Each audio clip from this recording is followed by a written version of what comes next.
Hello, everyone. Welcome to the 122nd community meetup. Just put a 1 if you can hear me clearly. Amazing. Thank you. I can see a lot of wonderful people who have been part of the community. So thank you everyone for joining and being part of this amazing initiative. So this is, as I mentioned, this is our 122nd community meetup. We have been doing this for more than 2.5 years. Every Saturday, we try to get in together and discuss a specific topic. Sometimes we have some amazing guest speakers from the community.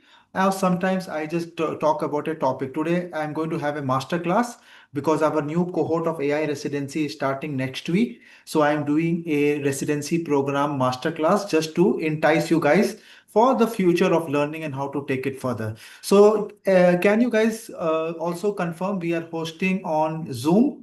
And also we are live on LinkedIn, YouTube, as well as Twitter. So everyone who is looking at us on social media platform, welcome.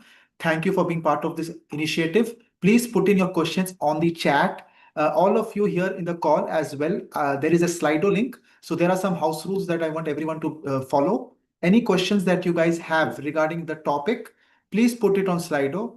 Whenever you join in, there will be a Slido link that is there. So all the questions are coming from the Slido link. And also I'll be sharing this on the social media platform as well. No questions will be taken from the chats because the chat becomes a little confusing. But please use the chat for any interaction that is there. So I know that you guys are listening to me and we will be taking it further. Can anyone put in the chat if you are new to the community in the last 1 month? This is your maybe you are very new and this is your first or the second call that you have been part. Just put 1.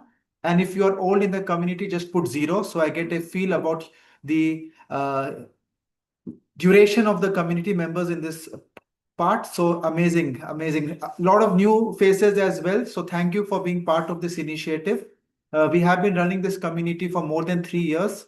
And there are a lot of people who have been coming regularly. Some of them are participated in our hackathons and they have also won hackathon. So congratulations everyone to be part of this. Can now coming back to the masterclass of today. Can anyone tell me what is the full form of RAG, the topic that is there today? Can you please put on the chat the full form of RAG?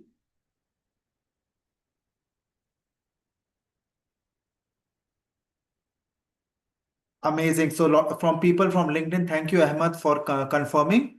Uh, Amazing. So people, yes, thank you, Priya. Thank you, everyone, for confirming. So let me quickly share my screen again and just to give you the topic and we are going to deep dive. I'm not going to talk much about theory, but I will just give you guys a brief about it. So again, the house rules, if you can switch on your cameras, it would be amazing to look at some of you. The mics are muted by default. Keep interacting on chat, but any questions that you have, please put it on Slido. And in the end, if we have time, I will try to pick one of you. If you want to speak, there is a reaction option with your hands on, but your camera should be on for me to allow you to speak. So these are some house rules that we want to follow. Now coming to RAG. So RAG is one important topic why we all are speaking about it. And as many of you in the chat also mentioned here, many of you in the chat have mentioned retrieval augmented generation. Why am I talking about this again and in this master class? Because I have worked with a lot of enterprises as of now. I just talk to a lot of companies. Everyone wants to bring on agentic AI systems. They want to talk about the new MCP, A2X, and all these concepts. But the biggest use case right now, what I am seeing in the industry is retrieval augmented generation. Why? Because companies cannot just use Copilot, they cannot just use ChatGPT. They need to use something that is being customized. And the first use cases that many of the enterprise companies take place is retrieval augmented generation. And this is a chart by one of the research consultant firms, and you can see a huge adoption of RAG. If you can see, there is an 85% by 2026, all the Fortune 500 companies will have RAG projects in place. So this is one of the first projects, even before you talk about agentic AI systems and all these things, this is the first thing to happen. So as some of you mentioned, retrieval, R is for the retrieval part, A is for the augmentation part, and G is for the generation. And the most important part for every company here who is listening, the people who are working in the corporate as well, the most important part in any company is, one second. Let me just confirm my. Are you guys able to hear me clearly? I think this mic is not working. Uh,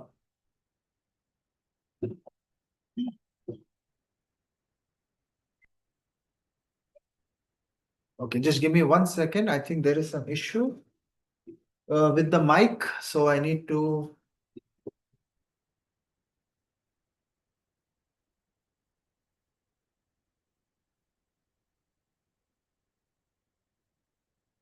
Let me just put it in the different.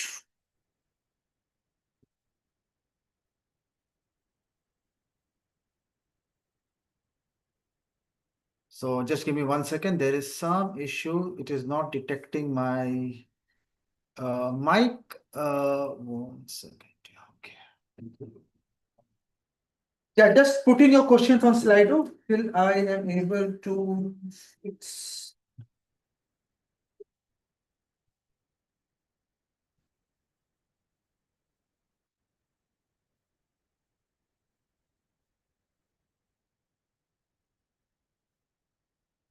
Yeah.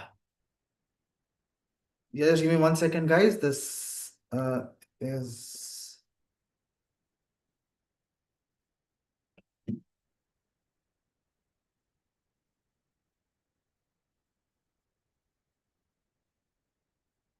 Okay. So now it should be a little. Can anyone put one in the chat now if my mic is a little better? Just put one. So I have the other mic is not working. So I have now a wireless mic. So is it better now, everyone? Just put one in the chat if you are able to hear me clearly than before. Yes. I think now it should be better because now this mic is on, the wireless mic that is here. So guys, so sorry for that. So RAG, the main purpose that I'm telling you today is mostly about the enterprises, what companies are looking for to integrate a very good RAG type of application, and that is the reason why I'm spending some time. Now tell me, why can't we just use a large language model as a knowledge source? Can anyone tell me in the chat, if I ask the LLM what is the temperature of Dubai right now, will I get the output?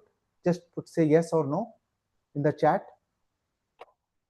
If I ask the LLM, if I'm just talking about LLM, not chat GPT. So everyone, some of you are thinking that chat GPT is just not an LLM. Right now, chat GPT is connected to Google search and all the other platforms. So LLM just cannot be used as a complete knowledge source. There are some limitations, as Virendra, Jaishar, Muhammad, and Anusha are telling. Why LLMs have limitations? The large language models like the Chat GPT and other things, not Chat GPT, the models. Chat GPT is not an LLM. Chat GPT is an AI agent, but a lot of us, what we do is we confuse this as. So a lot of people, when I talk to them, they say ChatGPT is an LLM. So do you guys agree that ChatGPT is an LLM? Just put one if you agree, zero if you don't agree. So a lot of people, they don't agree it is an LLM. So because ChatGPT is what is ChatGPT? It is an LLM plus search and other capabilities that are there. So right now, the chat GPT that we are using as of November 2025, it is AI, it's like an AI agent. So this is something that all of us need to understand, the chat GPT that we are using. When in 2022, when chat GPT launched in November 2022, then the chat GPT, it was just an LLM. So I remember when we just started using it, and when we asked this question, what is the current temperature of UAE? it would not give us an answer. It would tell that I have a knowledge cutoff, but right now this thing is not going to happen. Right now, if you use ChatGPT, every one of you, you will not get this information that I cannot answer you because I don't have the latest information. It is going to give you some answer because it is directly connected to search. So all of you should be clear, because a lot of people confuse ChatGPT as an LLM, but ChatGPT is not an LLM. The LLM that ChatGPT is using, it is GPT 4o mini or GPT 3.5 turbo. This is the LLM that ChatGPT is using. ChatGPT is not an LLM. This is one thing that even the leaders that I talk to, when I tell them, can you please name me one ChatGPT? They tell me it is. Can you name me the most common large language model? They tell me it is ChatGPT. So that is very hilarious. Like leaders who are talking about AI, they don't understand what is an LLM and what is an AI agent like ChatGPT, which is much more than an LLM. So I hope at least this learning you will have from all of you, that you understand some concepts. And one more thing before I proceed, there were some technical issues earlier on, but just tell one if you guys can hear me very clearly, because there are some complaints coming on social media that my voice is not clear. Just put one if you can hear me clearly, much better from before. So people who are on LinkedIn, please be patient. There is some buffering issue, is a bit more lower than it was before. Okay, it is a bit more lower than it was before. Okay, okay. I think I should. Okay. But guys, for some of you, it is better, right? At least you're able to hear me properly.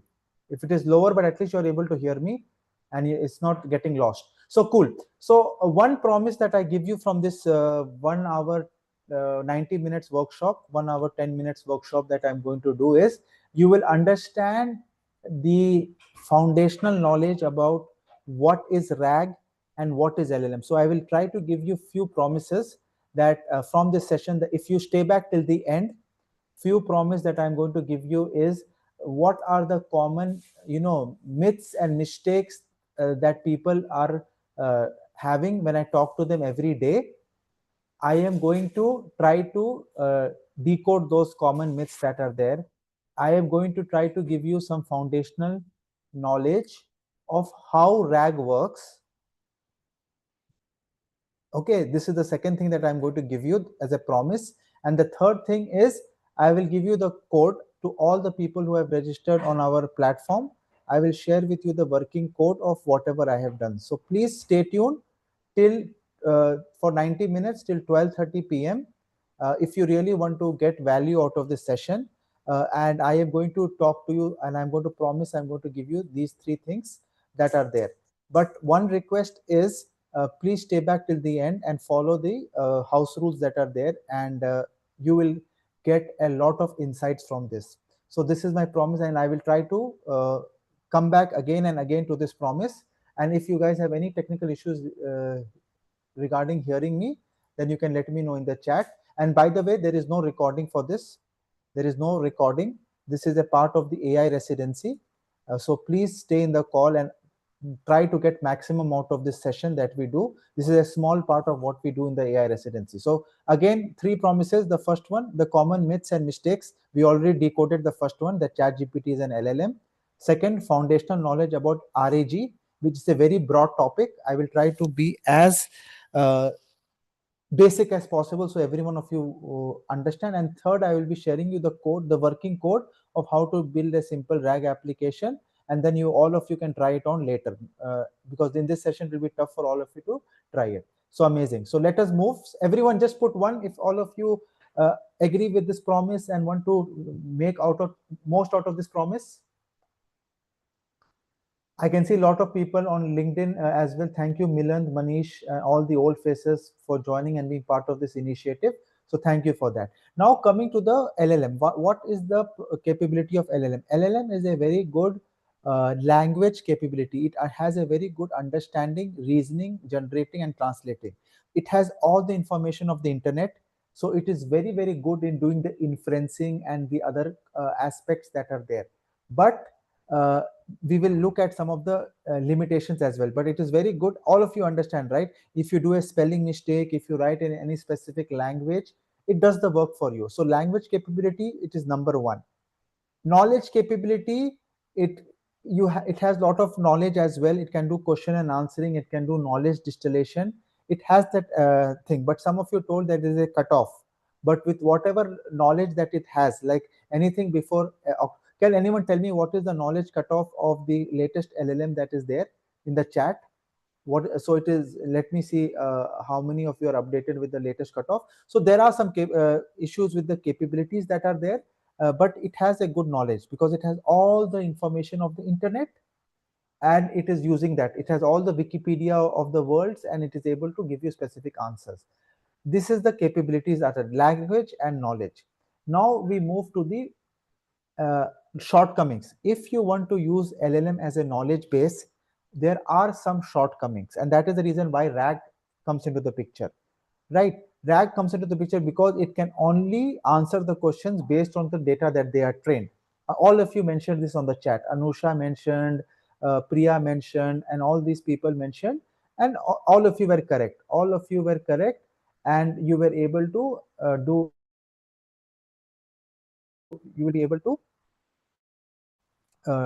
get this specific thing that is there, can only answer question based on the data that they are trained on. Answers may not be current. This is something that is also very, very important, that as some of you told, the cutoff is actually the cutoff is October 2024. If you look at the records, so it is there is answers may not be correct if you just use LLMs because of the various reasons that are there. And now this is something, can anyone tell me what is hallucinate in the chat? This is a very common terminology that the data scientists use. Hallucinate. And this is very dangerous as well. This is very dangerous because it feels that it is giving a right answer, but it is not. And this is why a lot of beginners in the field of AI, they try to make mistakes in this area, and not are able to trust the AI, because why this happens, and I have talked in details about this in our AI residency class, that LLMs are uh, given penalty to tell it does not know. LLMs are given penalty to tell that it does not know. So if you know that it follows a reward model system, reinforcement learning. So if it knows the answer, it is getting a reward.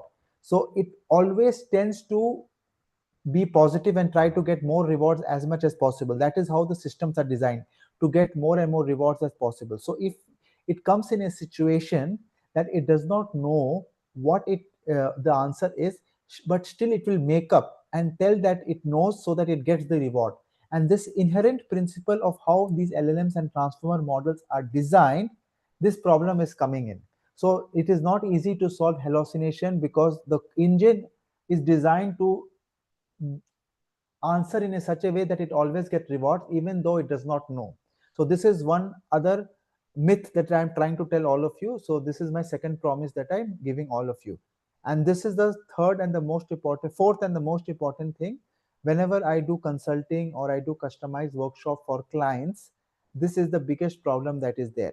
The co-pilots of the world, the chat GPT, the LLMs of the world, they cannot answer based on enterprise and confidential data of every enterprise. Every company has this the information and data, so we will not be able to get answers. So that is where the issue comes into the picture. LLM cannot be used just as a knowledge base because of this one and most important part as well. And then the last and the fifth part is, you cannot, now LLMs, as all of you know, can be customized, can be fine tuned, but it is very, very costly. So in our AI residency, we take a 3 billion parameter model and a 52K set of data, and we try to fine tune it. uh, on, if you have GPUs on your laptop, you can do that as well. If you don't have, you rent GPUs on cloud, and it is expensive to do that. Even this small data that I'm telling you, it takes at least 7 to 8 hours and around $150 if you use any cheapest cloud server GPU that is available. But if you have a good laptop with GPUs, you can do it, but it takes time and processes, and all of us don't have that. And companies also, they need to pay huge money for this. If they are doing it, it comes to millions if it is a real big LLM and a huge data set that they have. So it is not a good solution for at least for SMEs. For big companies, uh, it may be a good solution. But if you might have heard, how many of you have heard about Bloomberg GPT? Just put one in the chat if you have heard about Bloomberg GPT.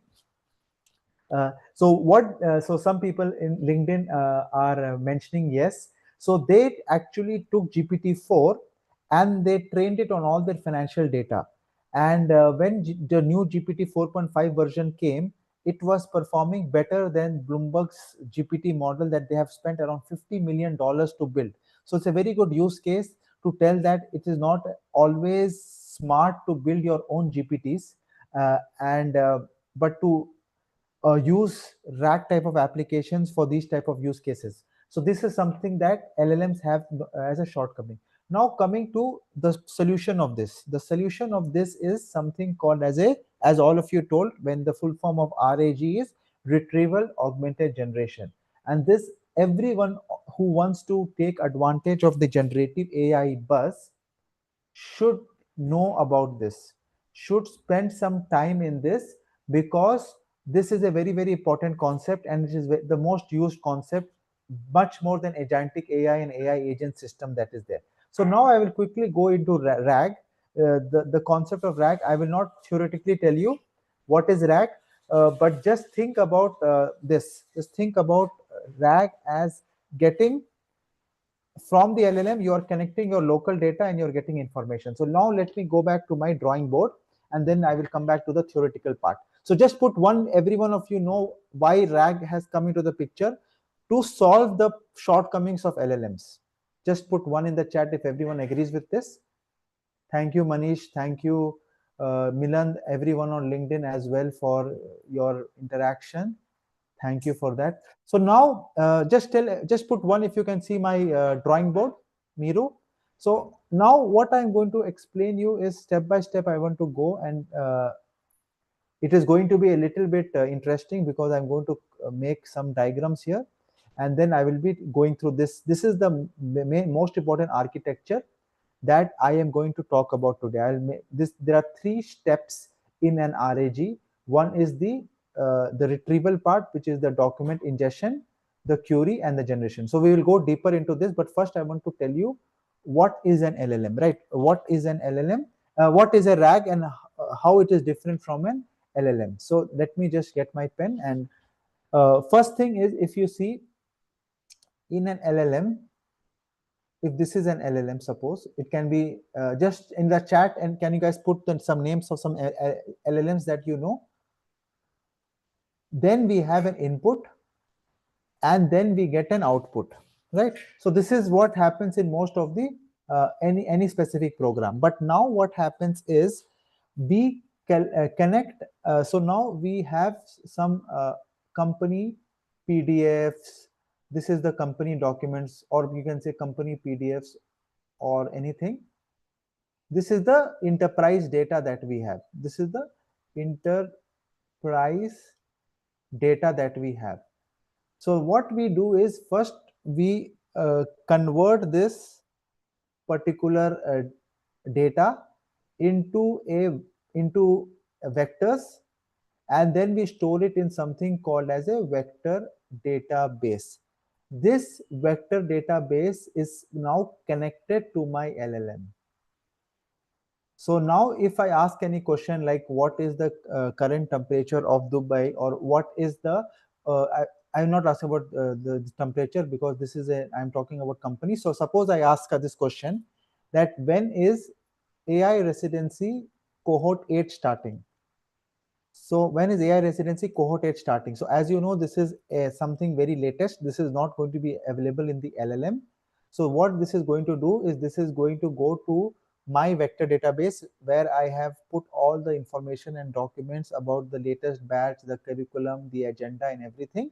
So now this is able to get this specific thing. So now when I ask this question, the LLM knows I will say when latest, right? It knows that there is no latest information of AI residency in the LLM. So it goes and connect, it sends this particular context, and I'll talk more about this, into the vector database. Then there is some retrieval that happens, and then the output happens. This is the basic architecture that is there. And now we will go, just put one if everyone is now understanding about this very, very basic RAG, I will say RAG flow.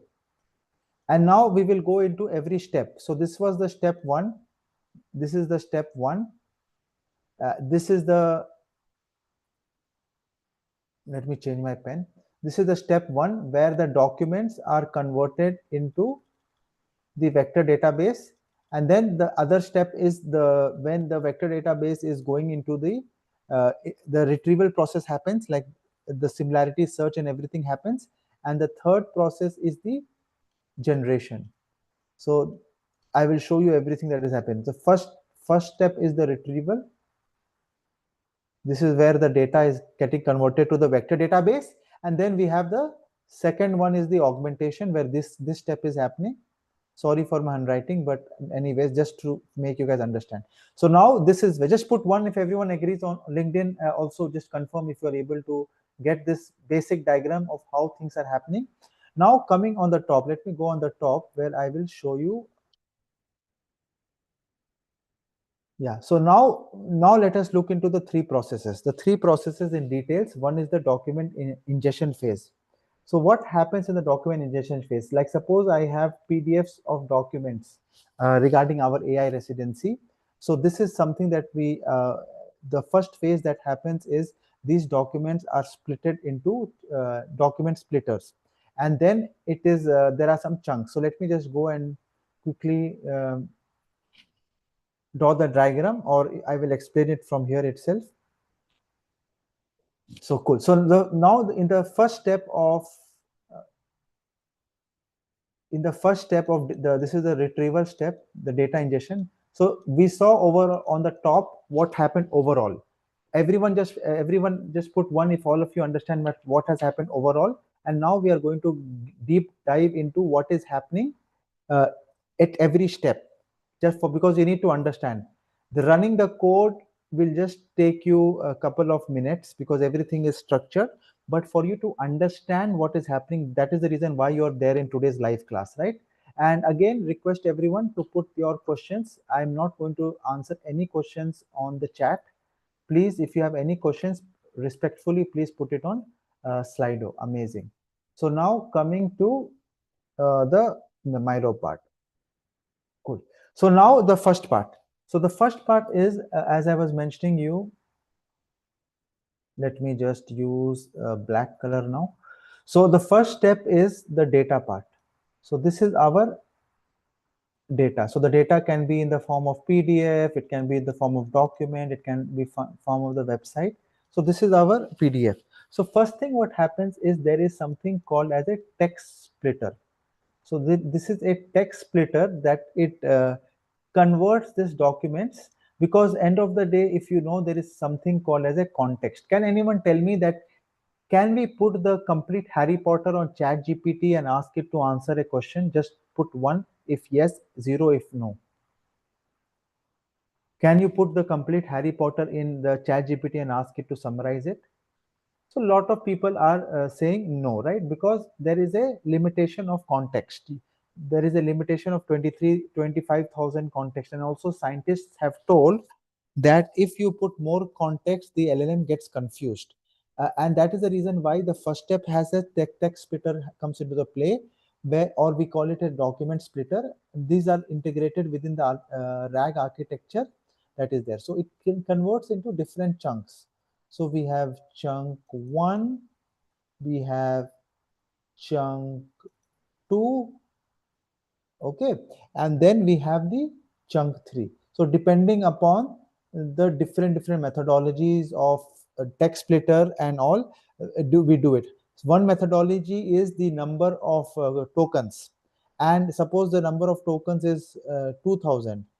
This is the first chunk, this is the second chunk of 2000, and then there is an overlap of 500, because end of the day, suppose it stops the chunk stops at the middle of a sentence, then you don't have you will miss out on some information. So that is the reason why there is an overlap. Just put 1 if everyone understands the overlap thing, because this is very important, and this is what happens in the chunk, and all this information is stored in the metadata. So now these chunks, now because of the help of embedding models, they are converted into vectors. So like these chunks are converted into vectors like 0.5, 0.1, 0.2. So there is around, if you are using OpenAI embedding, there is 1536 dimensions that are there. So all these chunks are converted into these type of vectors that are there, and this is thanks to our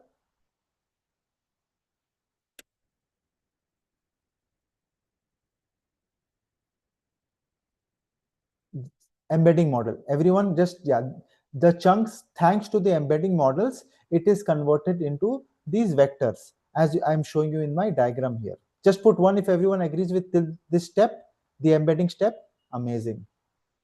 Thank you, Mohammed. Thank you, Milant, for confirming. And now let us go to this is the most important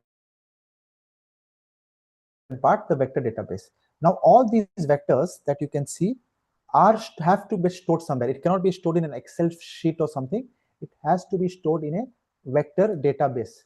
So sorry for my handwriting, there is a little sensitivity here, but everyone is trying to get the context here. So this is our vector database. Let me change the color to red. Amazing. So this is our vector database. Any names in the chat for some of the commonly used vector databases that you have used or heard?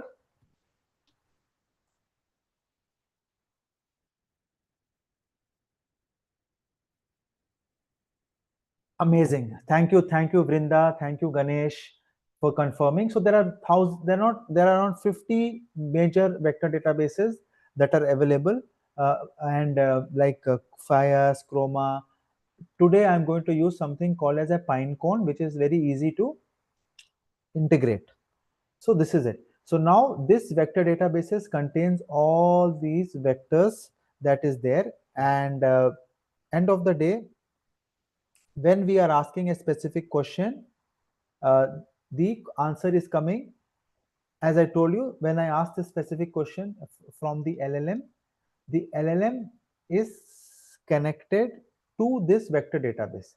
But that is in the later part. But the first part is about the data ingestion and pre-processing, that is still here. And then the next thing comes into the picture, when we'll talk about that. But just put 1 if everyone understands the first process. I don't want to jump the gun, but right now what we have discussed now is the first process of the data ingestion and pre-processing, that makes sure that the vector database is ready and we take it further. So this is the first step. Just put 1 in the chat. So we move to the next step, and then we go to the coding part as well. Cool. So now the second step is the most confusing step. Like suppose I ask a question, right? And let me draw this separately, but just put 1 if everyone is fine with the first stage.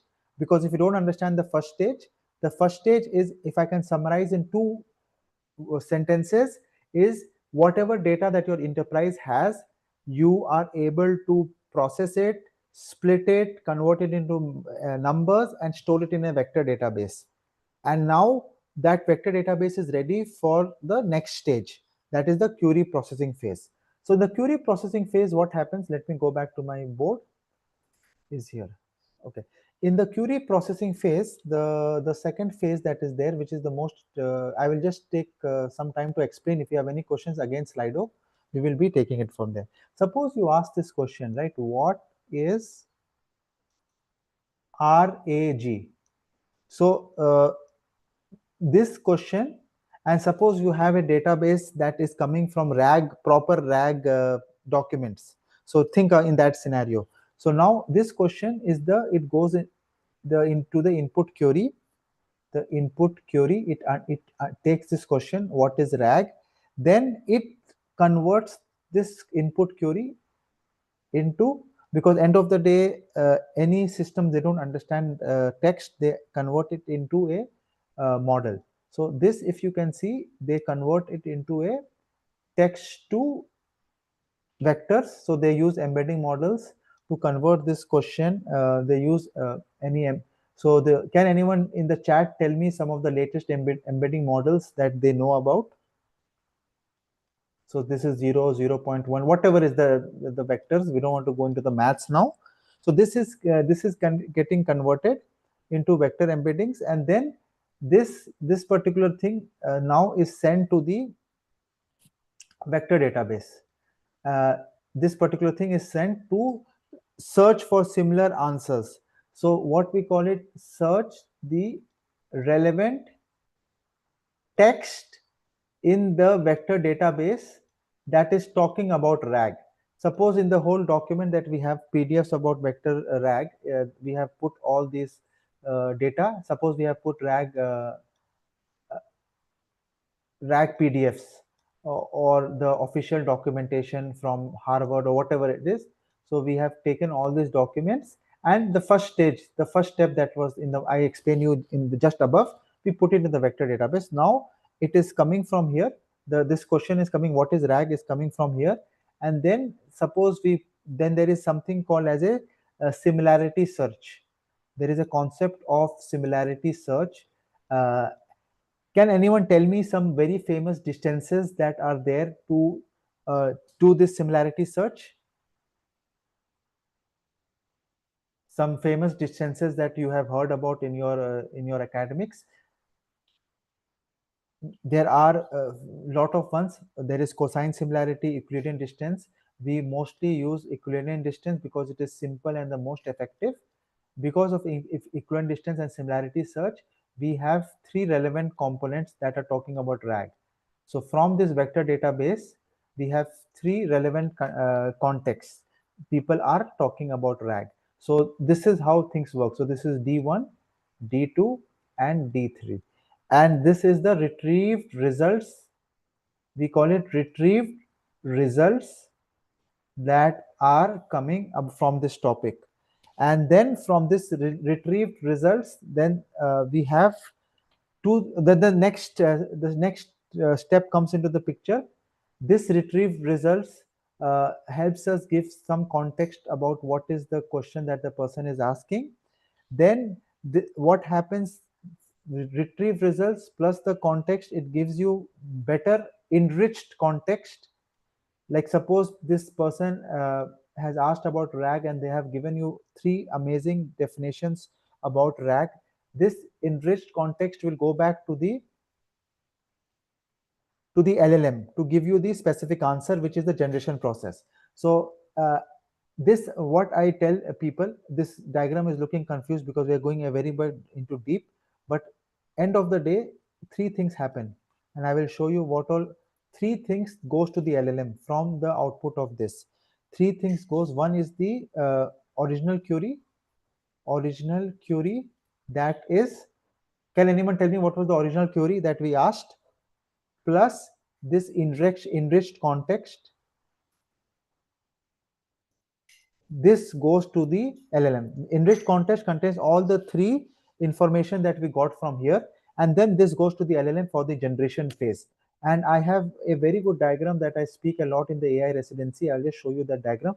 This is a huge slide. This I'm using for AI residency, which this is exclusively for AI residency. So if you want to take screenshots, you are most welcome to do that. So this is something, this part. The one more thing that we forgot is the query, the original query, and the relevant data, and this prompt. Prompt is something that I forgot to write here. What is prompt here? Can anyone tell me? It is not a part of RAG, but it is a bigger thing than RAG, because you are not only learning RAG here, you are learning much more than RAG. You are learning how to build entire systems. So anyone can tell me what is the prompt thing? So one is the prompt, original query, and the third is the enriched context from the relevant data.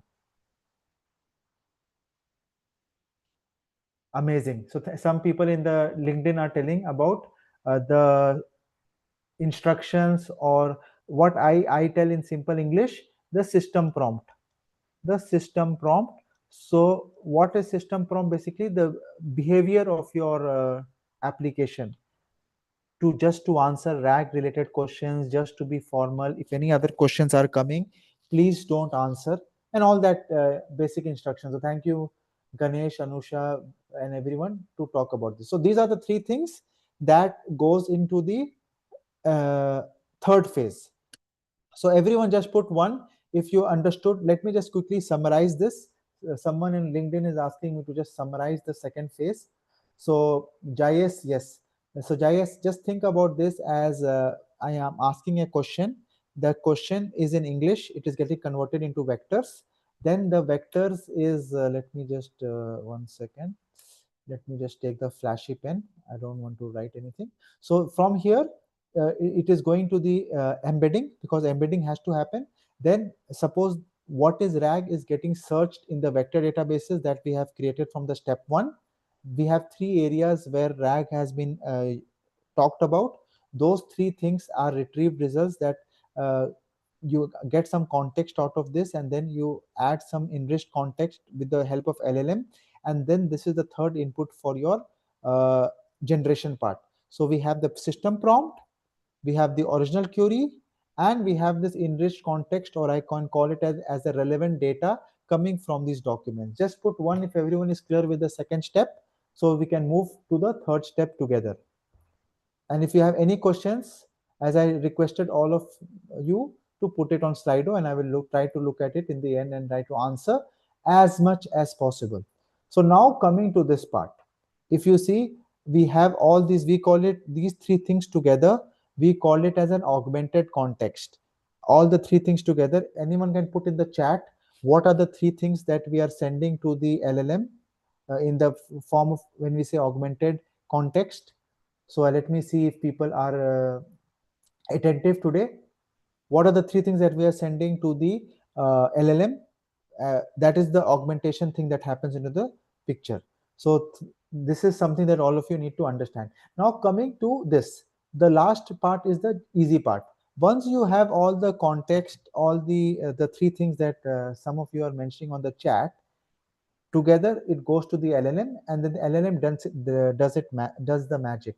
So I don't need to draw this whole thing, but if you just take it from here, the LLM can be anything. uh, the LLM can be anything. It can be GPT-4o mini, it can be any specific thing that we have. But the all the three information that we discussed, the three information, it goes here, and then the LLM summarizes everything, and it gives us a amazing output that is very, very structured to the document. As you can see, this is the generated response that the LLM has. uh, RAG is a technique that enhances AI responses. So this is the response that it is going, and this is coming to the user. So this is in the very safe way the most important work, and the most time consuming work in this full thing is this, the first stage, that is the document ingestion phase, because here is where lot of work comes into the picture. Second one is the query part, the query processing phase. The first one is the ingestion phase and the pre-processing phase. The second one is the query processing phase, where I showed you the output is the augmented context. And the third one is the easy part, because once you have all the information, then the LLM does its magic and it gives you the summarized output that is there. So just this is how, in a very, very basic foundation and RAG works. If you all of you understand this, then it will be easy for you to take things forward. But the most important thing is the first phase and the second phase. So now let me go back to the slide. If just put one if all of you are clear regarding the three stages that are there, and I will be taking a uh, 10 minutes question and answer break, and then we will be taking it further. Okay. I, so please, again, I am going back to Slido. Everyone understood? Just put one if you all understood the three phases. If you have any question, regarding the three phases. We will try to answer it to you, and then we will move to the. I'm just taking a 10 minutes Q&A break to answer some of your amazing questions that are there. So I can see, and if you don't have any questions, please upvote your questions, so I will understand more about anything specific that is there, and I can answer. Because today is a part of our AI residency masterclass, and okay, so I have a lot of questions. So let me see.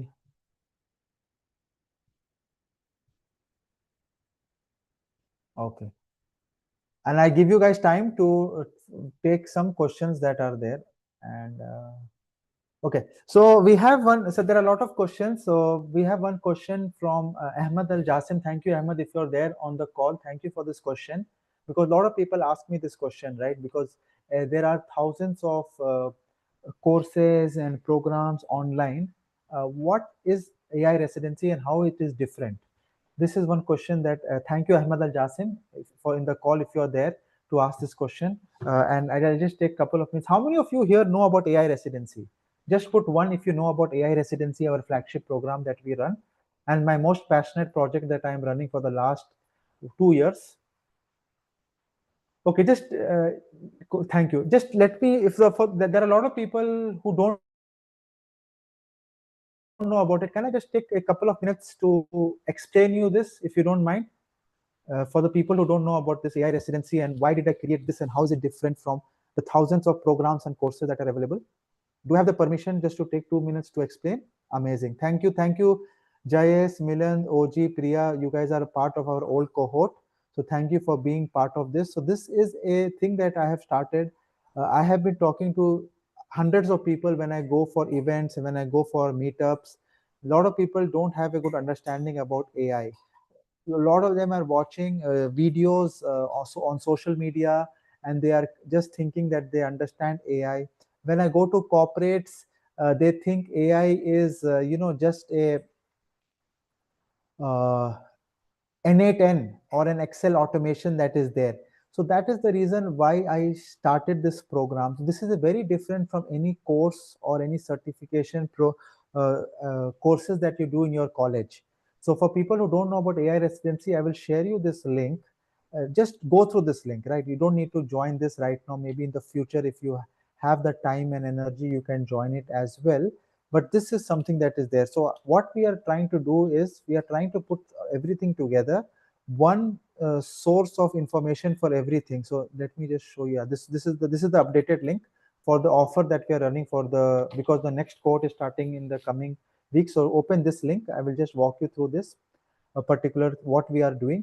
This is a program where there are around 8 to 10 people come together and we go through the whole end-to-end journey. Today, what we are doing is a very small part of our masterclass 10 that we are doing, right? I cannot cover everything in the matter of 1 hour 10 minutes, but I'm just giving you guys a flavor of what we do in our AI residency master classes, which are very interactive, and it helps you take your knowledge to the next level. Applied learning is what I call, and this is very flexible. Everyone joins at a different skill level. We have people from grade 11 to people who are 55 years old who want to do something for AI for good. Everyone is learning, trying to explore Python, APIs, LLMs, vector databases, RAG that we say, fine tuning, agent automation, and then building their final capstone project that is there. So, and if you just go through this website and just go through these master classes that are there in details, today you see we are covering this one. We are covering this part a little bit about between this and this, these two parts between RAG and vector embeddings, a little bit about that. Then we have different we have around 20 master classes where we go into steps, but you need to understand from day 0 to day 20. So 20 weeks masterclass where we go through everything that is required. You need to understand when to use RAG versus when to use advanced RAG versus prompt engineering versus fine tuning versus agents versus multi-agents. So it's very confusing. So we try to put everything together. This is a masterclass cohort based, but there are everything is there also in self-paced recordings as well as it is there. So this is one of the very good learnings where we put theory and applied learning together. Every masterclass we try to do a project end to end. So this is something that we have. Other than me, there are a lot of other mentors as well who are there. You can go to the website, you can see people who what they're talking about it. You can ask people who are there in the call as well, Barry, Ogale, whoever are part of AI residency, what is the feedback of how it has been going. And this is something that is very different because we don't have any very specific curriculum. We keep updating our curriculum, we keep making sure everyone is understanding and learning and applying it, which you will not get in any certified curriculums, because everyone there is very specific things they teach. But we are going more than we are more agile. So that is the main difference between courses and programs that you will see online. And this is just my way of doing things. So that is how it is different, because this is my full-time work right now. If you see, I have done spent lot of time. My 80% of my time nowadays is going to make this program more better. If you see, people who are there in the call are part of the second cohort or third cohort. Every cohort I add new things, and the way I teach is different. So right now the cohort 8 is starting next week. This is the is going to start on next week, Saturday, and cohort 8. So thank you everyone for your support for this part. And if you are interested, you can just fill in your information here. If you're interested, you have any questions, you can DM you. And even if you don't want to join this cohort, it is fine, but at least have a look at it. It will help you, give you the curriculums. We try to do some free events, some free master classes. But all of you know, if you really want to get engaged and you want to be part of this, you need to also give in some more time and some more commitment from your side as well, if you really want to take help of us and take it further. So that is something that is there. So thank you everyone. To Ahmad and Jasim, I hope I answered your question. And if you have any other specific questions, you can reach out to the team, and the team will guide you for anything that is there. But this is something that I recommend anyone who is a little bit serious about the AI residency that is there. So cool. So there are other questions about the slides. Slides, as I told you, this is a part of the residency. I will not be sharing, but the code, as I promised you, the code I will share end of the class. I will share you the code. So don't worry about the code. Slides are a proprietary data for our AI residents. So you need to respect them as well, because they are our paid program members. So I need to value that for them. But free, the code is free, the call is free to attend. You can take screenshots that you want and try to uh, take more out of it. But if you want the documents, if you want the recordings, the PDFs, we have more than 100 PDFs and resources in our AI residency platform, where I have the best ones that are there are available, which is very exclusive. So for that, you need to be part of the inherent program that is there. So that is there. Now, for now, what we will do is, regarding the chunking and all, we will be talking more about it in our next part of it, because that is coming in the advanced topic that is there. There does a lot of questions from Anusha. So Anusha, yes, we will be try to do all those things later. uh, how do we decide which so this is happening through the anonymous, this question that you're asking, how to decide which relevant chunk. This is happening by a concept called as similarity search.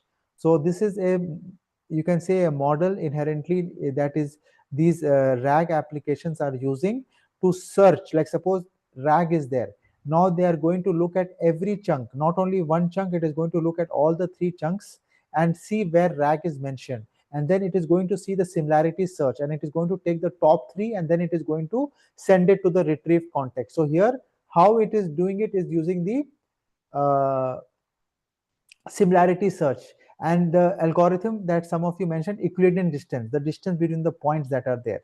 So now I will just share my screen and show you, for people who have not seen vector database, how it looks like. The vector database looks something like this. So it is very humanly impossible to look at the vector database, but it looks something like this. If you can see, this is a screenshot of the 200 dimension vector database. So suppose I'm searching about education. So it is going to look at what are the things near education, like you can say educational, schools, institute, and it is going to pick up those type of information. And the distance that it is using is Euclidean distance. If you can see, mostly there are two type of distances, cosine and Euclidean, but we mostly use Euclidean because it is more efficient than it is there. So thank you for this. Now let me stop the timer and go to the next part, the coding part. the most interesting part. Just put one if everyone is okay. If the questions are not getting answered, we will be trying to answer it later on through a recording. But regarding today's, the most important topic is for you to understand this particular 6-step process that I have tried to explain you in complete details. This 3-step process in which there are every process has different things you need to understand. If you understand this, then my second promise is done. My second promise is done for the day. The first promise was common myths. I have decoded 3 bigger myths. Anyone can put in the chat what are the 3 major myths that I have decoded for all of you. The second one is how the RAG works in a very detailed manner. No one is going to go as detailed as this. I have gone as, and the anonymous, you were asking this question. Anonymous, you were asking this question, how it is able to search is this similarity search using cosine similarity, or the one, if you want to read more about it, it is equivalent distance, and it is the KNN thing that is there.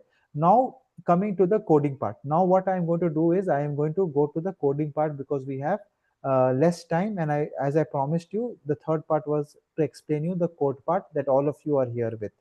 So this is the notebook that I'll be sharing with all of you. Not right now. Everyone who registered, I will be sending, and the team will be sending an email to this, and all of you can run it. Because if I send you now, people will not pay attention to me, and then they will look at the different things that are there. So what are the things that you require to run this notebook? What are the things that are there that you require to run this notebook? So the first thing that is required for you to run this notebook is the, let me just make it. So how many of you have an OpenAI API key? Just put one in the chat. This is the first thing that you require. And the second thing is the Pinecone API key.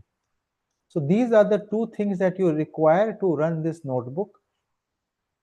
No, for now, nothing else. Just put one in the chat. I am getting a lot of questions on LinkedIn. So thank you, Khosro, thank you, Jayas, for your inputs. Yes, just keep putting in the chat whatever myths that we have debunked. And every day that you join any masterclass, I try to give some knowledge and some information. So whoever has joined, at least they learn something out of my masterclasses, and that is a promise that I always give everyone. But you need to attend completely and be involved to get value out of it. So just, yeah, so this is very important: OpenAI API key and Pinecone API key, because this is something that I will talk about why I'm using this. So if you have seen in that diagram, if you have, I'll go back to the diagram and I will tell you why I'm using these keys, and I don't, then I can take any confusion that is there. So if you go to this diagram, so you see that there is one embedding model here. You see that there is one, this is one embedding model. This, for this I'm using an OpenAI embedding model. For this I'm using an OpenAI embedding model. For the LLM part that you see, for the LLM part, for the splitting, all the splitting part as well, for the LLM part, we are using OpenAI LLM. You can see everywhere there is an LLM part. We are using, here also we are using OpenAI LLM. So we are using an OpenAI LLM, and Pinecone is something here. So this is for Pinecone API for the vector database connection. So now you will say, Mohammed, we can use any other LLM. Why we only need OpenAI LLM? There are hundreds of LLM, free LLMs that are there. Why? Because of this embedding model. Because most of us, if you really want good value out of your code or your things, you need to use a good embedding model. In our AI residency cohort 7 classes that we had, some of the residents were asking, Mohammed, tell us about some good open source embedding models. There are a few, but not as close as an OpenAI embedding model. Why is OpenAI a $1 trillion company? Right? Can anyone tell me in the chat why is OpenAI a $1 trillion company right now as I speak? All of you know how overvalued OpenAI is, even though it is not making money. Amazing.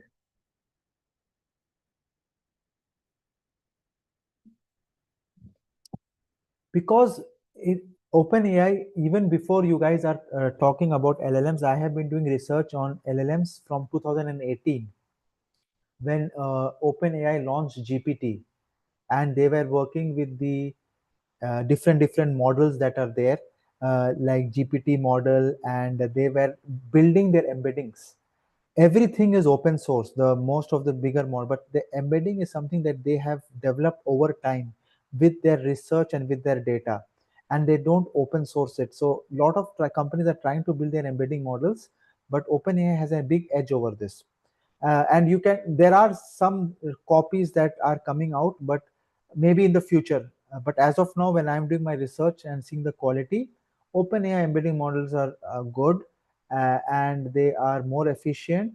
They have a very good context, and the way they have retrained themselves, they keep themselves updated. So that is the reason why I prefer OpenAI. But if for learning purpose you can use any other embedding, if you want to use, I can share in the, you can ask me in the WhatsApp group or in the Slido. I will try to answer it. I have shared with the AI resident students, but if any one of you want to practice, but if you want to use as an enterprise, because today I'm talking to as an enterprise master class, I always suggest them to think about OpenAI embedding. And now comes the picture of confidentiality. So this is something that we have to look into, right? If you're using OpenAI and embedding model, and uh, but here you are, what you're doing is you are not sending the information back. You are, what you are doing is you are just using this embedding model to convert your data into numbers and storing it in your vector databases. So I try to explain that if you're using OpenAI embedding model, does not mean that you are getting into the risk of uh, showing your private data or confidential data to OpenAI. No, that is not the case, because end of the day, the embedding gets saved into your vector database. It can be on your server, it can be on your computer, it can be on your this thing.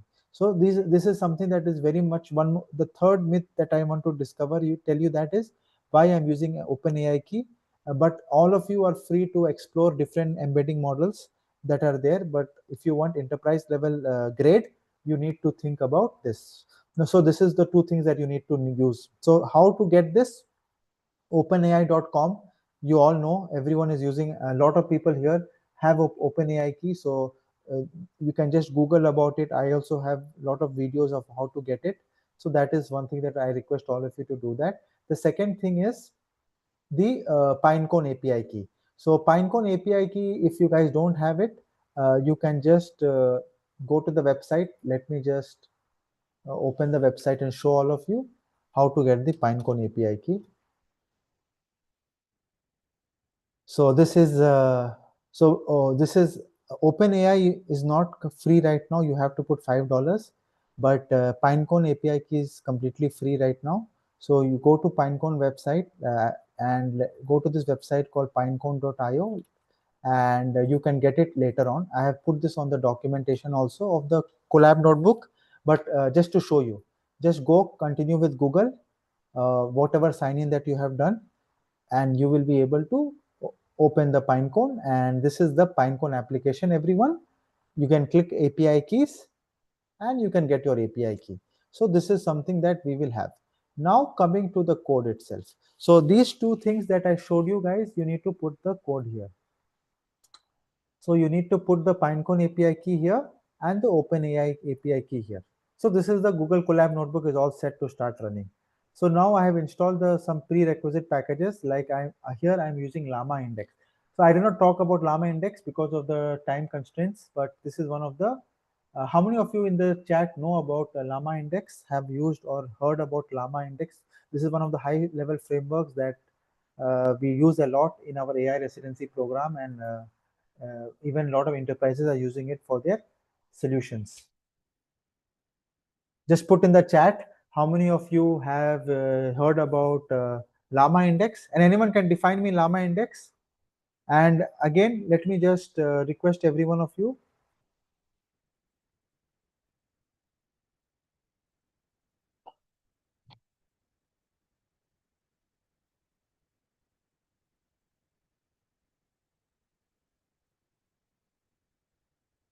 Amazing. So thank you everyone for confirming. Thank you. So Llama Index is a high-level framework. LangChain is a low-level framework. Llama Index, you don't need to do a lot of things. It does it automatically for you. So I hope I answered your question, Tera Sarvan. So now coming to this. So now I am doing the, this is the logging part. Now I am connecting my Pinecone to my thing. So first I am having the OpenAI key. So these are basically just connecting the keys that are there that I put inside. And this part. So you don't need to run this part because I have already ran this code in the morning just to do the testing purpose. So I had created the index already. So if you're running it for the first time, you don't need to delete the index, but I'm doing it because I want to create it again. So if you guys remember in the call that I told you in the morning, I told you the dimension of the this particular thing is 1536. So the good thing about Llama index is you don't need to, it intelligently selects the chunking and the other things that is there. You don't need to manually tell it. That is a good thing about Llama index, why I really like it, because in LangChain you need to specify each and everything. So for 80% of the use cases, you don't need to get into too much details. You can just use these type of frameworks. So here, if you see, I'm using the dimension 1536. The default language and the default LLM and the embedding model of Llama Index is OpenAI, so they take it inherently. I'm using the metrics as Euclidean distance, as I told you before. End of the day, this is getting stored in AWS US East 1 region. So this is where I'm creating my index. That first I create my framework and architecture, and then I load the data. So this is what I am doing in this. So this, if you see, I have created my index inside the Pinecone. The status is true. The vector type is dense. So there are different types of vector types. Here we are using dense. So that is the most used one right now, and intelligently it is doing that particular thing. Now I assign my Pinecone to the quick start. These are some of the helper functions. So if you have seen my previous getting started with RAG, I have talked the details about vector store index, simple directory reader. Anyone in the chat who remembers what is a simple directory reader, can you please put in the chat what is a simple directory reader? Amazing, amazing. So there a lot of engagement is happening on LinkedIn. So thank you everyone who is joining us from LinkedIn. And just give me a second. I will give you guys again the link of the Slido questions. Please, I request you, if you have any questions, it's very tough for me to read all the chats on LinkedIn, YouTube, and Twitter as well. So please, please put your questions here. I hope you understand that I am not an AI. I am still a human being who cannot be at one time present on LinkedIn, Twitter, Zoom. So my team is there monitoring it, but I request, that's the reason why we created the Slido link. Please, I request you to put all your questions on Slido. If I'm not able to, even if I don't answer you right now, because many questions are very common, I will try to answer it in the Sunday call that I'm doing, the Career Talk Q&A as well. So don't worry, I will try to answer as much question as possible in my capacity. But please treat me as a human being and not as an AI agent that everyone is using nowadays regularly. So thank you for all your support, guys. So now coming to this part. Yeah. So this is the simple directory reader, as someone mentioned in the chat, is yes. Thank you, Mr. JS, for confirming. So simple directory reader, for people who don't know, is you have a directory and you are able to put any type of file in the directory. It can be a PDF, it can be a document, it can be a text. You don't need to specify, because in LangChain what has happened, you need to install PyPDF, PyText, and different document readers and all. But the best thing about simple directory reader is it is a directory reader.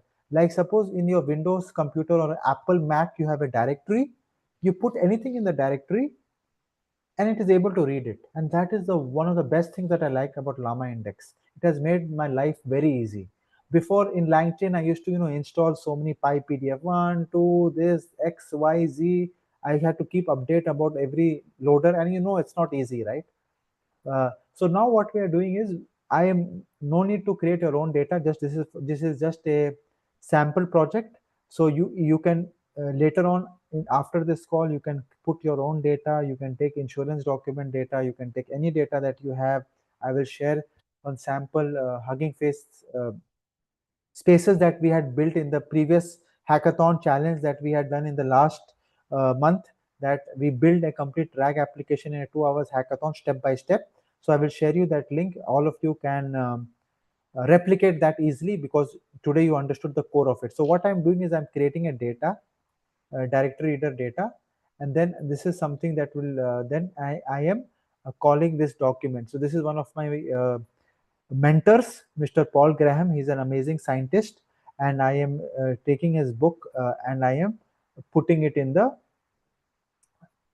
this. So if you can see, if you can see, this is the link where if I open this for all of you, this is the whole the book that is there. So I am reading this book, I am converting it into a txt, and I am putting it inside this folder. So now if you see, I'm opening my directory. All of you just put one if you are able to see this, Paul Graham. And there is one insurance document also, which I will share with you later, which you can practice later with, and put it in this folder and read it. But for now, Paul Graham is created here inside the data folder, and it is ready for us to process it. So now if you see, this is the first step, loading the document. So just put one if everyone is clear till now about the steps of loading the document by using a simple line of code called simply directory reader. Just put one if everyone is clear with this step. Then I'll move to the next step. So thank you, Priya, Green, K Green, and everyone, Khosro from LinkedIn, and everyone for confirming. Now we will go to the next step. If you want to read the document, you click this. So now you have this whole details here. By the way, slash means a new line, slash means space, slash n means a new line, slash means place. So this is how it is structured to convert it into a text format. So this is something that if you will be, this is if there are two slashes, slash and it means a new paragraph. So these are some markdown languages that you need to just understand when you are going through all these steps that are there. Now this is the interesting part. Now we are upserting. So now we have the quick start architecture created on Pinecone. It is empty right now. I have the document with me right now, as I showed you on the top. This is the document. Now I am doing the upserting part. This is the main part where I am pushing my document on my local system. The text part, I am pushing it. But before doing the pushing part, this is the most important part here, the conversion of the vector. Like if all of you remember this part, so converting it into vector, this part is happening here, and storing it into a vector database. So this part right now, this part embedding, converting the chunks, the splitting, converting it into vector store using embedding model, and then saving it into a vector database is happening right now as I run this 2 lines of code in my Colab notebook. So this is what is happening. So go through the code later on if you want to get a little bit detail, but in a very simple step, the document is converted into 21 chunks and it is upserted into the Pinecone vector database. Now, if you want to see that, you can go back to here. If you can see everyone, this is the quick start. It is ready here. It has 21 different chunks with all the information, the metadata and the vector store that is there. All this information is here. If you will spend some time, go through these details and see what all is happening. So these are all the metadata. This is all the information that is there. So spend some time in reading this and understanding this. Everything is here. If you saw, the type is dense, region is US, we are using AWS, serverless, this is the host, and these are all the information. Right now I am doing search is top k is equal to 10. If I make it 20, 21, I will get everything here. If I do 21, I will get everything here. So I will get all the 21 results. Top K is equal to 21. So depending upon my search, I will get the information. So top K is the search. So if you want more information out of your data, then you need to increase the top K. Generally, I tell people to make top K as 5. So you get 5 relevant content about what you are searching for. Because if you use 1 or 2, you will get very less. So no point of using a vector database type of system. So now this is the question that I ask. So now I am checking this very simple question I'm asked, what is this document about? So this is the third part wherein I am sending a query. The query is getting converted into numbers, and then the numbers is going to the vector database. The vector database is giving you the whatever we discussed in the morning. So this is what is happening. It is running. What is this document about? So now it is understanding the inside, and it is telling us beautifully about uh, the person, my mentor that I'm speaking about. The document is about the author's experience and reflection on his time in grad school, his decision to pursue art school, and his experience at Academia di Belle Arti in Florence. So it's very, very specifically telling from this document, and you saw how we created it in a few lines of code, but we understood the whole process. And right now everything that we do is connected to a vector database that is on the cloud, that is on the Pinecone. Now if some of you want to, this is a Python notebook, everyone can experiment with it. But now suppose I want to put this into cloud, like some of you, as I told you, I promised you I will tell you how to do that. So we are using something called as a Gradio. Just put in the chat how many of you know about Gradio. Just put one in the chat, how many of you know about Gradio here.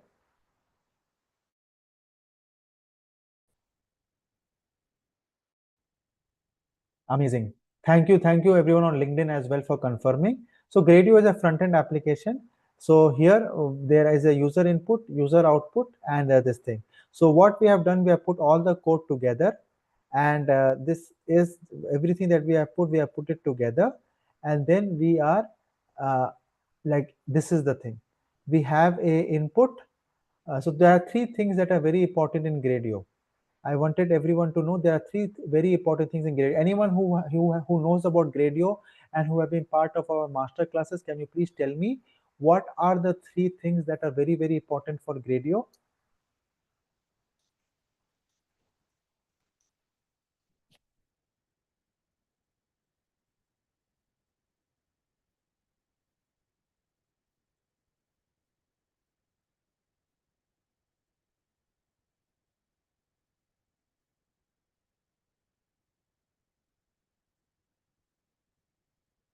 Thank you for confirming. Thank you for confirming, Khosrow. So the first thing is, as you can see, in a Gradio application, as it is a UI UX application, so you need to have the input. The third is the output, like where you want to see the output, and the third is the function. The function is the engine. So whatever code I ran in my Python notebook, that is the ipynb file, this was just to show you how things are working. But now I have to put everything inside a function. So I have to wrap this whole rag project inside a function, so that this Gradio is able to run it. Because right now you cannot run in production, you cannot run a Python notebook like the way I clicked play button. So people should understand that notebooks are used to build projects, step by step and understand what is happening, and to QA it and make sure that if anything is breaking, fix it. Once the notebook is working fine, as today you saw, every one of you saw that everything was working fine, the document, the output gave us the correct output about the document. Now we take everything and put it inside a .py file, that is, or we put it inside a function in very simple terms, and then the whole engine is working. The question comes in, like, what is this document about? The function runs in with the parameter and gives us an output that we display. Everyone just put one in the chat if everyone is okay with this part. Amazing. Thank you for confirming on as well. Thank you for confirming, everyone. Amazing, amazing. So now I am going to put everything together. Once I put everything together, it is 125 lines of code. But don't worry about this. The UI UX part is a CSS platform. I have used CSS. This is the uh, custom CSS we have used to make the visualization better, so that all of you like it. I don't want it to be very simple notebook, but this is the whole code that we are doing, and I will just run it. Before I run it, I will just take a maybe 10 minutes or break for answering some of the questions that are there, and then I will run it, and then because running the code is the last part. So now I will try to take some questions from the community members regarding the thing. So please, I am going back to Slido. There were a lot of things on the chat. I request people to put it on Slido, and then I will try to.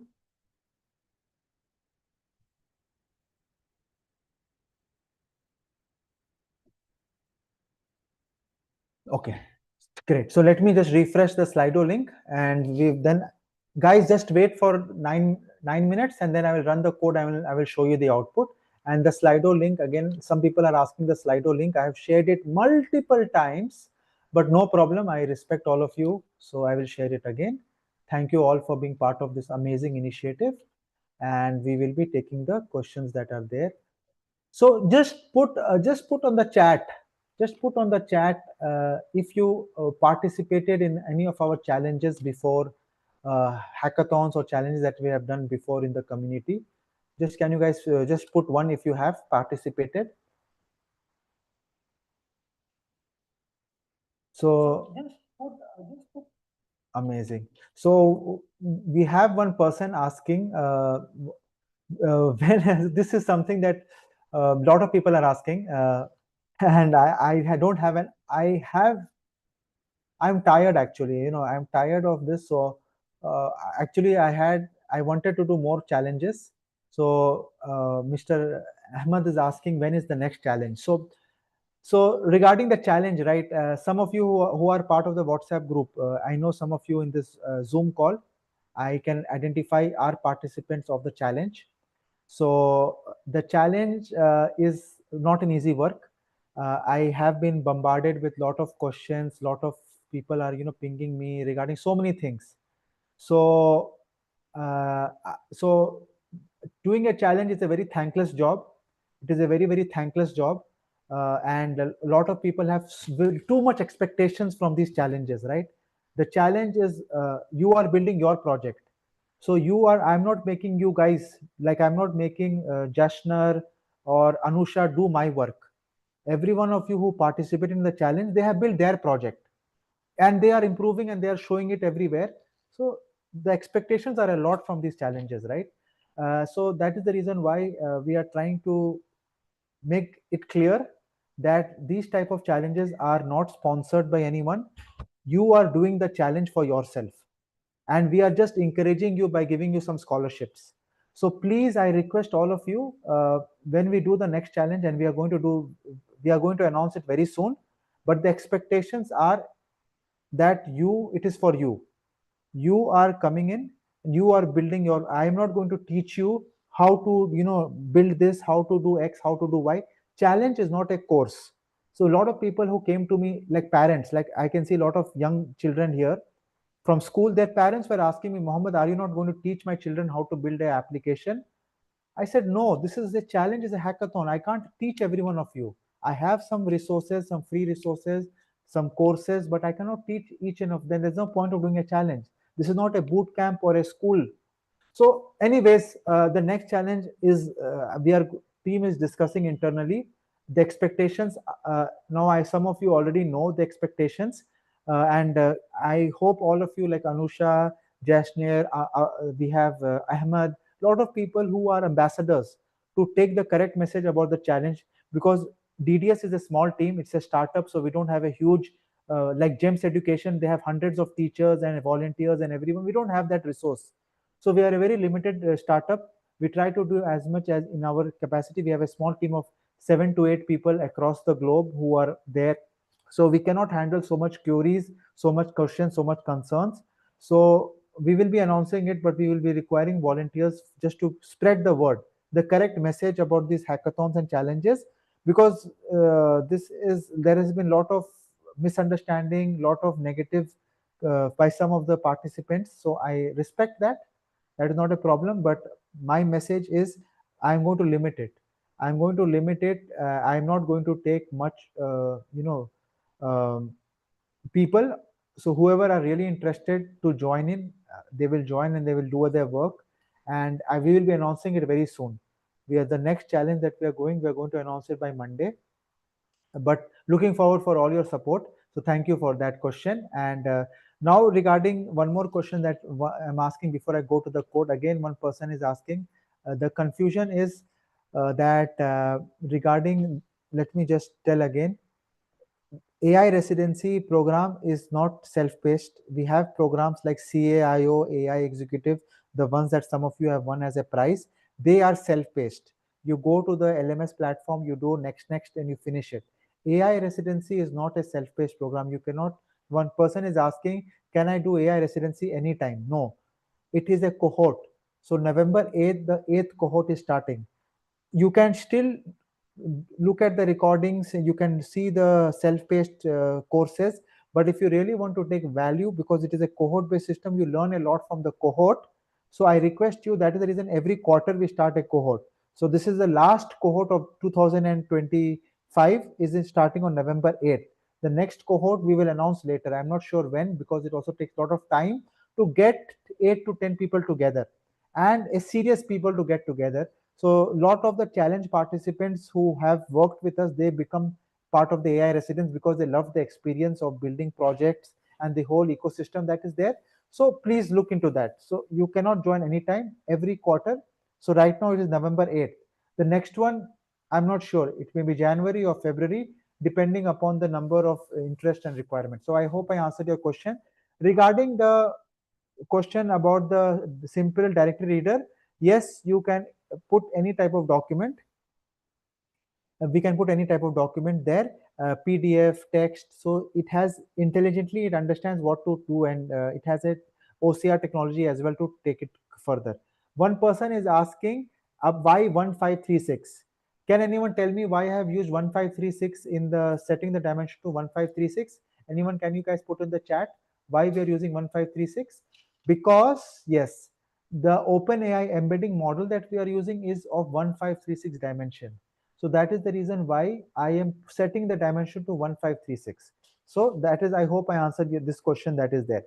Now coming to one more question regarding the security mechanism. So as I told you, the vector database is stored in the on-premise of a company. So whatever the retrieval information is there, it is inside the company. So you can be safe, whatever it is, you can start using it uh, for enterprise, because you are, the vector database that you are creating is your own property, not OpenAI property. One more question regarding, as I told you, Gemini, you can not, you can use it just for the LLM, but for the embedding you need to use something else. So that is the reason why I'm not using Gemini key. But you are free to experiment. You can take any open source LLM that is there and start playing around with it. But in this notebook, I have used OpenAI. So there are some more questions regarding before AI residency course, is there any prerequisites? So Vaibhav, these type of free master classes that you are looking at, YouTube, we have a YouTube channel as well. So there are a lot of free videos that I put on the YouTube channel. We do free events in our community, free master classes like this that you are part of. We do free workshops. So you can, we have a lot of free content in our community, right? But if you really want tailored and guided things, and you want recordings, you want PDFs, you want resources, everything, for that you need to pay a small fee and get part of our ecosystem. I hope I tried to answer. There are still 12 open questions that are there. I will try to answer everything, but the most important context is, again I will repeat to all of you, is once you have this notebook along with you, please try to run it by yourself. If you have any error that you are getting, please put it on our WhatsApp group, like what error that you are getting, and we will try to solve it. But I need you to show the screenshot and tell me what you have done, then we will be able to help you. But please practice it. That is very, very important if you really want to get more out of it. Now coming to the running the code part. So now coming to the code part, I tried to answer all the questions that are there. Now coming to the code part, the code, as I told you, what it is doing, it is putting everything that we have discussed on the top together. And right now, the document that is there is already this document. What I am going to do is I am going to give you guys an insurance document, because the document that the data that I'm doing is for insurance. So what I will do is I will put the insurance document inside the data folder. The insurance document is something like this. Let me just show you. I will also be sharing this in the information with all of you. So this is the insurance document. This is a medical insurance document is yeah, I have stopped the timer. So this is the insurance document that is there. Uh, Okay, so this contains, this is a 46-page document that 58 pages document that contains all the details. How many of you have a medical insurance here? So you will relate to it if you have medical insurance. There are so many terms and conditions that I also don't know about it. So this is the document that I'm putting, and I'm creating an insurance chatbot for a company. So I am right now I'm deleting the Paul Graham, because Paul Graham was a very simple essay, but this is a proper use case that I'm doing. So this is a PDF. So we played with a text file. Now we are playing with a PDF file. So this is the insurance document. Now you see, I have put the data here inside this. I am not going to run this part, because I'm not creating the Paul Graham. So I can just delete this part, and I am just having the document directory reader, and I am going to do my magic. The same thing that we have done, just I'm changing the data set. So now I run this code. It will take a couple of seconds. I hope everything works, because whenever I do a live demo, things break. But inshallah, it should work this time. So it is taking its time. It is running. Until then, let me also open my Hugging Face Spaces to show you the deployed application as well, and all of you can copy this. So, okay, now it is running. So it is upserting the document, and you can see this notebook is ready. So now, every one of you, we have a notebook, a very simple document that we have ran with the logo, insurance Q&A, ask questions based on the insurance document. Is tell me more about dental claim, about dental. So tell me about dental claim. So this will search the document. Dental treatments includes procedures related to teeth or structures supporting the teeth, as examination, filling, crown extraction. So this information is there in my insurance document. So every one of you, this is an application that is deployed on Gradio. All of you can test it. Let me also put it on our LinkedIn as well as on. So this is something that we have ran this application, and all of you can see the beauty of this application, and all of you can test out this application, ask any question regarding insurance, maybe the document, the what all is covered, everything you can add in, and I have put the link in all the other platforms. Now you will ask, this is there on the server, right? This is there. Every one of you can practice this, but this is temporarily deployed. This is going to be there for 1 hour. You can all use this link for 1 hour. You can test out this application, insurance QA document. Everyone, we have created this just in front of you right now. But suppose now I want to deploy it on Hugging Face Spaces. So for that, we have done this in the hackathon. This was a 2-hour hackathon that we did. How many of you are part of this hackathon that we did last month for the GITEX challenge, where I ran live this whole thing that was there, and many of you were part of this. I know. I can see a lot of people. I remember this was an amazing hackathon where I made every one of you to do this thing. So I will share with you this notebook. You just need to. It's the same thing that we are doing here. We have just duplicated it and we have put it here on the notebook. So this is something that is there, and I will share you this link as well in the notebook. You can look at this, and you can. So right now it is sleeping, because if it is not live for 3 days, it goes into the hibernation mode. So this is something that I'm going to add here for all of you in this notebook here. So I will put it here, text, replicate the deployment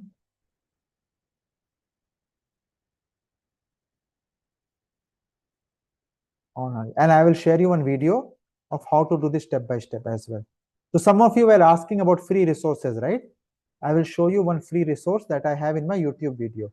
How many of you know about our YouTube video? Just put one in the chat, because I don't market it so much, so a lot of you don't know about this YouTube video. So we have a lot of videos in our YouTube channel that the team, at least we have promised at least one video a day we will upload. So I request all of you, at least one thank you for everyone. If you enjoyed a little bit from this workshop, please subscribe to this channel. It helps us for you to know what we are doing, and also for people, uh, for us to get motivated, so that more people see what we are doing, because it takes a lot of time and effort to update this free content on YouTube as well. So please, if you're not subscribed, please do subscribe. I'm sharing it in all the social media platforms. We don't market it so much, but this is something that is someone asked, I think someone in the call asked about free resources. So please subscribe to this. You will get a lot of information here.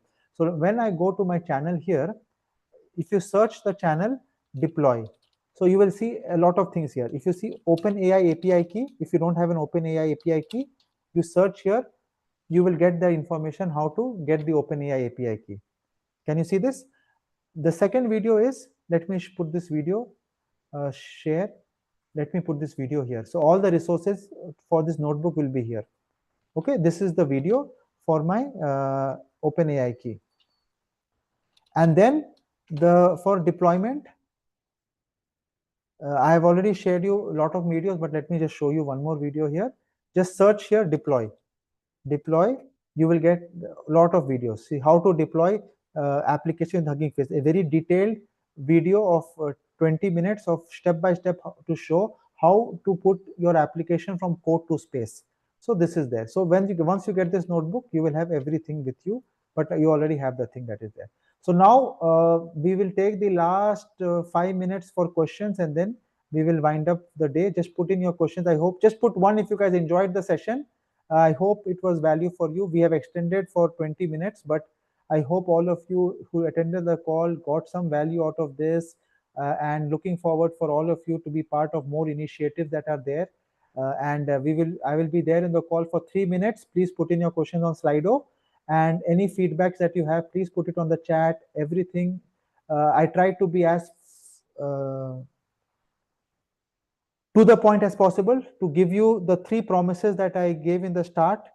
uh, Debugging lot of myths, how RAG Foundation works, and the code of all this I will be sharing to everyone who have registered. We had around 75 people who registered for this free masterclass. So thank you for every one of you to register. For people who are listening to us on social media, please be part of the community. That WhatsApp community is the main thing that we do. It is decodingdatascience.com. I will share you all the link. Please try to register for our events, so that we will be able to send you all the codes that are there, because that will be, I cannot put it on public platform, because this is a proprietary information for our AI residents. So you respect that, because they have paid a fee and they are joining. Some of them are scholarship students, but anyways, they have done the hard work. So we should respect hard work, and please be part of the WhatsApp group.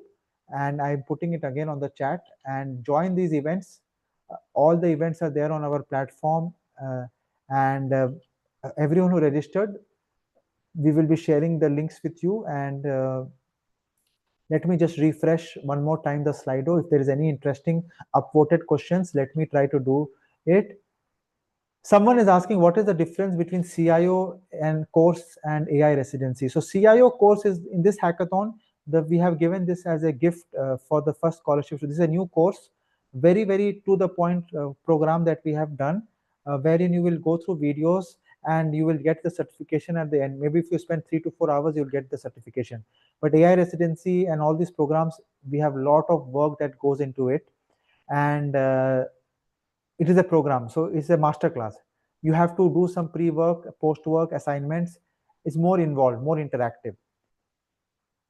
So yes, there are some questions about video to this thing. So for video, there are 2 things that happen. Video, there is a transcript process that happens. So for video, the most of the thing that happens is the transcript that happens, or there are some vision models that also take into place, where they have one way where image happens and one where photos happen. So these are advanced topics we did not cover. This is an advanced topic of vision models as well as transcript models, which is not. Today we have just mostly on text, tables, and PDF documents. Videos will require some external steps that we need to do. There is no Google Drive link. There is the Google Colab link that I have showed you, the notebook. I will be sharing you after the call. I will be summarizing this notebook and I will be sharing with everyone. So guys, if one request from everyone, can you guys switch on your camera for one screenshot in the end, just for social media, if you're comfortable? Just switch on your camera, and I will just take one screenshot. And we had I had an amazing 1 hour 45 minutes with all of you. I don't know about you guys, but I really enjoyed. I really enjoy communicating my thoughts to everyone. So thank you everyone for there. Good, I'm seeing Jeshar for the first time. Thank you, Jay. Anyone else who wants to switch on their this thing before I take a screenshot? Amazing. So that's fine. So thank you everyone for your time, and see you in the next event. Please put in the chat if you have any feedbacks, if you want to see anything. Looking forward for all of you to participate in our community events and take it further. Have a great Saturday everyone, and see you in the next event. Bye bye.